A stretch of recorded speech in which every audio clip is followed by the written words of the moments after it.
What if I told you that the word minority is actually a myth? It's social conditioning, it's brainwashing, and we were convinced that a group of people are less than another group of people. So the word minority, the belief is that if you are white, that is the norm and everything else is a minority.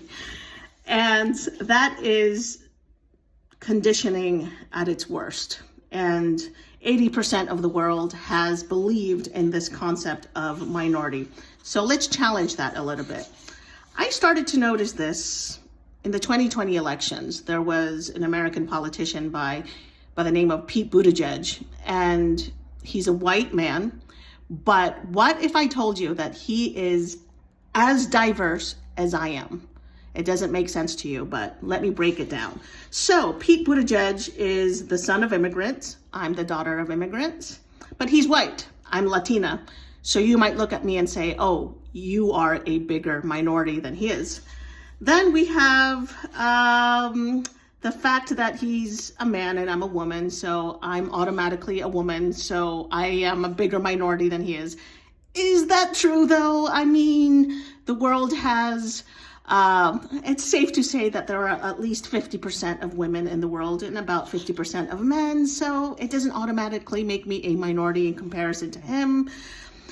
Pete Buttigieg is a part of the LGBTQ community. He's considered a minority in that aspect as well. So what I'm getting at is just because he's a white man,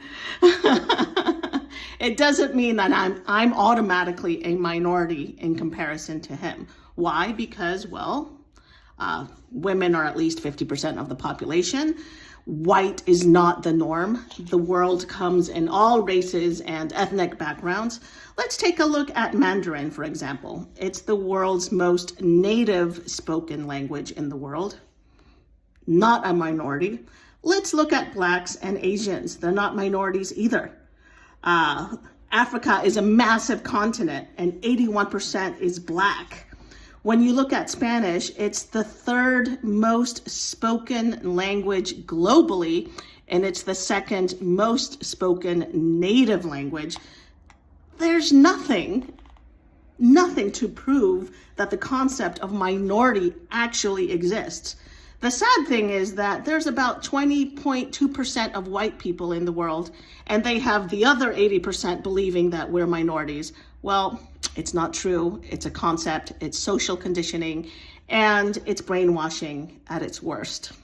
And we believed it for too long. So if you want to find solutions to racism and discrimination, educate yourselves. So you want to hear the other part of the story? Why don't you get today Humanized so you can hear what the other side actually has lived through and what we have to say.